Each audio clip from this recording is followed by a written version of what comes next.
អ្នកទាំងអស់គ្នាចាវិលមកជួបគ្នាជាមួយនឹងវីដេអូថ្មីទៀតហើយសម្រាប់វីដេអូនេះគឺបាននាំមកជាមួយនឹងសេរ៉ូម Stem Cell ពីខាង LC របស់យើងនោះអីចាគឺជាផលិតផលថ្មីដែលអាចនិយាយបានថាមិត្តនារីរបស់យើងគ្រប់រូបគឺអាច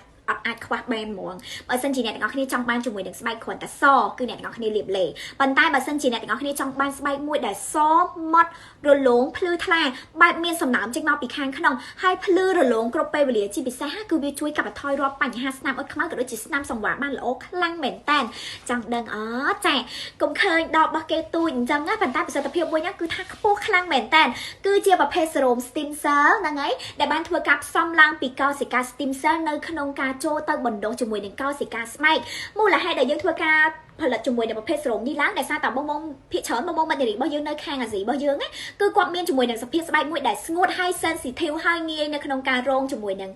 កម្ដៅថ្ងៃធ្វើឲ្យឡើងស្នាមអុចខ្មៅហើយបើសិនជាបងអ្នកគាត់ទម្ងន់